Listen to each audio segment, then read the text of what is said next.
सूर्य, जो कि सौरमंडल के केंद्र में स्थित एक तारा है, जिसके चारों ओर पृथ्वी समेत सौरमंडल के सभी खगोलीय पिंड चक्कर लगाते हैं। अगर सूर्य नहीं होता तो शायद ही आज हम इंसान पृथ्वी पर होते। सूर्य हमें रोशनी देता है, इसके साथ ही यह ऊर्जा का एक बहुत ही बड़ा स्रोत भी है। दोस्तों, आखिर सूर्य के अंदर ऐसा क्या है जो इतनी ज्यादा गर्मी उबल रहा है? सूर्य आकार में कितना बड़ा है? सूर्य आखिर किन पदार्थों से मिलकर बना हुआ है? क्या सूर्य हमेशा ही ऐसा ही बना रहेगा या फिर इसका भी एक दिन अंत निश्चित है? सूर्य के बारे में जानना इसलिए जरूरी है क्योंकि इसी ने ही हमें जीवन दिया है। अगर एक दिन भी सूरज ने अपनी रोशनी देने से इनकार कर दिया तो पूरी पृथ्वी पर बर्फ के पहाड़ जम जाएंगे और जीवन पूरी तरह खात्मे की कगार पर पहुंच जाएगा। तो चलिए दोस्तों, आज की स्पेशल रिपोर्ट में सूरज के बारे में जो भी आपके दिमाग में सवाल उठ रहे हैं उसका सटीकता से जवाब तलाशते हैं। हेलो दोस्तों, मैं हूं आपका दोस्त सुरेश सांचोरी। आप देख रहे हैं रहस्य टेलीविजन यूट्यूब चैनल। हमारा चैनल आपको अंतरिक्ष के बारे में सटीक नॉलेज प्रोवाइड करवाता है, तो फिर एक सब्सक्राइब तो बनता है। दोस्तों, शुरुआत करते हैं आखिर सूर्य का निर्माण कैसे हुआ। सूर्य के निर्माण की कहानी आज से 4.5 अरब साल पहले शुरू होती है, जब धूलकण और गैस के ठंडे बादल, जिसे निहारिका या नेबुला कहते हैं, जिसमें विस्फोट होने के कारण बादल के ढह जाने से उसके अंदर मौजूद रॉ मटेरियल उससे अलग हो गया, जो बाद में आपस में ग्रेविटेशनली कोलैप्स यानी गुरुत्वाकर्षण के कारण आपस में जुड़कर इसी सोलर नेबुला के बीच में सूर्य का निर्माण करते हैं।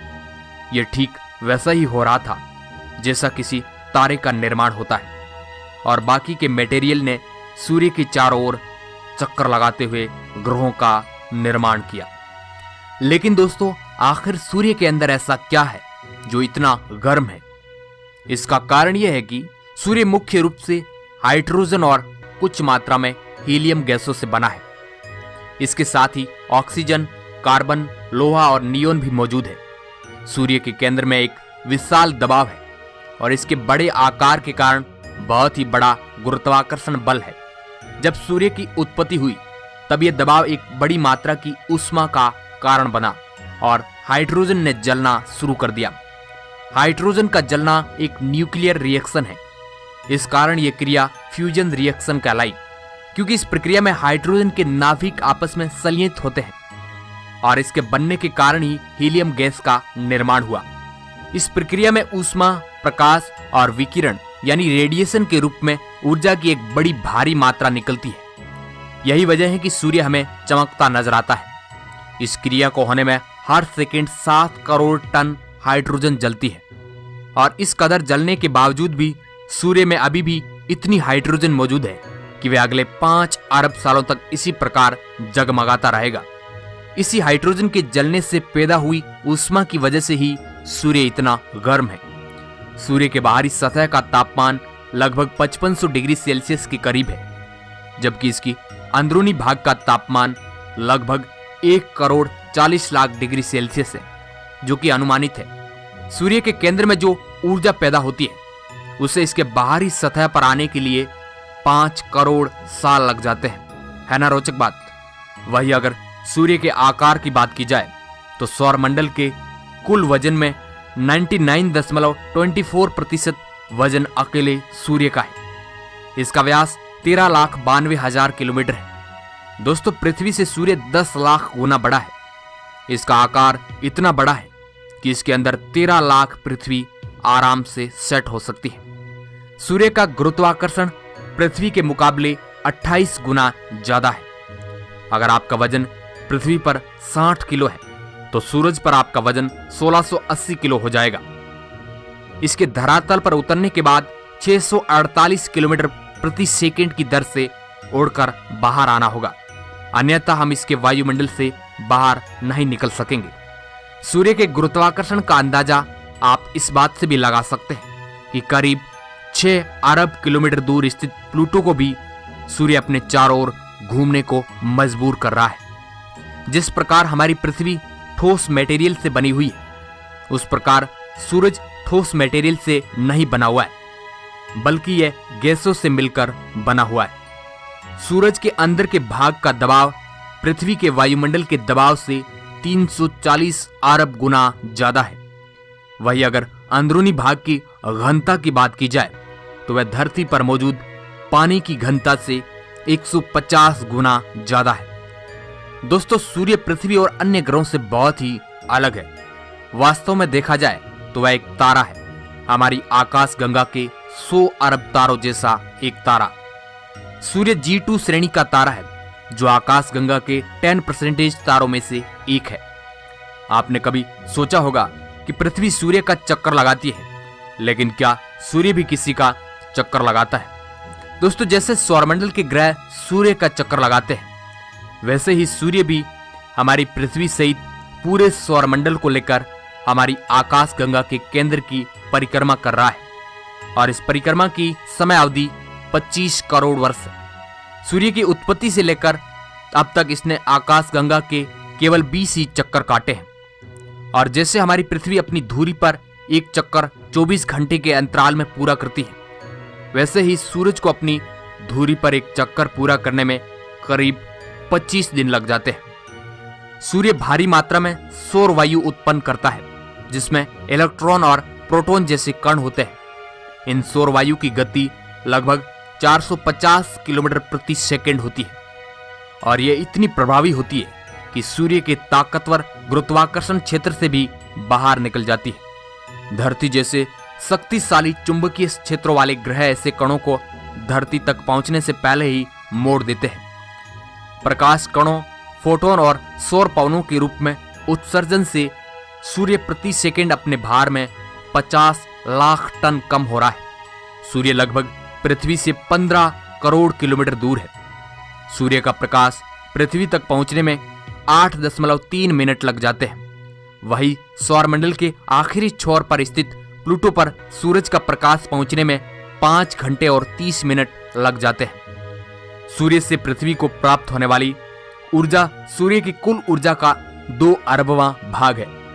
दोस्तों, सूर्य हर सेकंड में करीब 7 करोड़ टन हाइड्रोजन को 6 करोड़ 95 लाख टन हीलियम में ट्रांसफर कर देता है, और पीछे बची 5 लाख टन गामा किरण में बदल जाती है। दोस्तों, अब आपको सूरज के बारे में कुछ रोचक जानकारी से रूबरू करवाते हैं।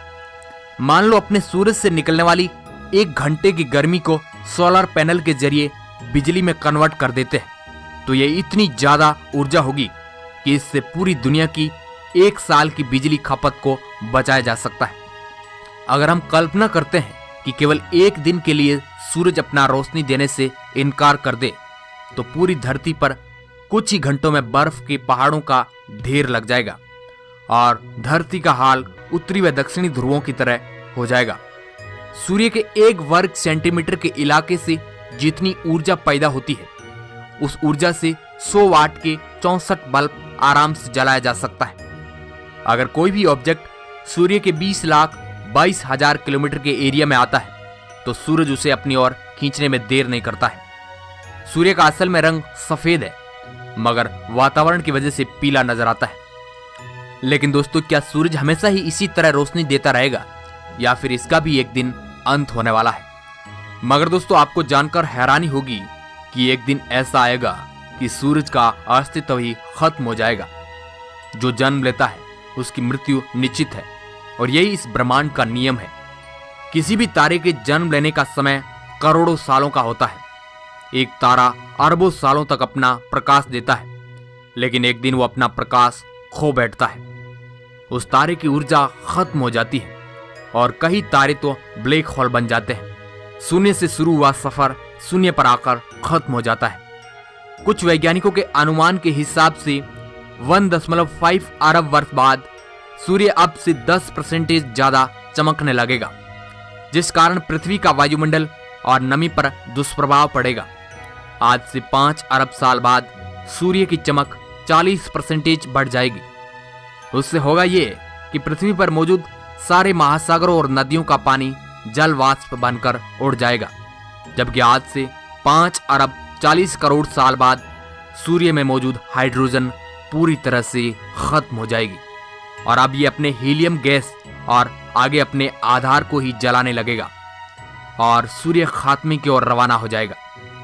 फिर आज से लगभग 7 अरब 70 करोड़ साल बाद सूर्य लाल दानव का रूप धारण कर लेगा। वह आकार में 200 गुना तक बड़ा हो जाएगा। इसका आकार बुध ग्रह तक पहुंच जाएगा। शायद शुक्र ग्रह भी इसकी चपेट में आ जाए। उसके बाद बारी आएगी हमारी पृथ्वी की। मगर अफसोस इस बात का, तब तक तो पृथ्वी से सभी जीवों का नाश हो चुका होगा और करोड़ों सालों बाद अब सूर्य में सिर्फ हीलियम ही बचा होगा और वह हीलियम कार्बन के रूप में रूपांतरित होने लगेगा, जिससे सूरज और ज्यादा फूलने लगेगा। धीरे धीरे उसका बाहरी आवरण किसी सिक्के की तरह उखड़ जाएगा। इसके 20 करोड़ साल बाद सूर्य एक सफेद बौने तारे में कन्वर्ट हो जाएगा। उस वक्त इसका आकार करीब शुक्र ग्रह जितना छोटा, किसी गुठली जितना आंतरिक भाग बचेगा। फिर उसमें गर्मी इतनी ज्यादा होगी कि आप इसका अंदाजा भी नहीं लगा सकते। मगर धीरे धीरे वह रोशनी और टेम्परेचर को भी खो देगा और बुझकर किसी काले कोयले के समान हो जाएगा। तो दोस्तों, कुछ इस तरह हमारा सूरज हमारी धरती और अन्य ग्रहों को नष्ट करने के बाद उसका भी अंत हो जाएगा। लेकिन दोस्तों, तब तक हमारी अरबों पीढ़ियां बीत चुकी होगी, तो आपको डरने की बिल्कुल भी जरूरत नहीं है। हमारे शायद हड्डियों के अवशेष भी उस टाइम नहीं मिले,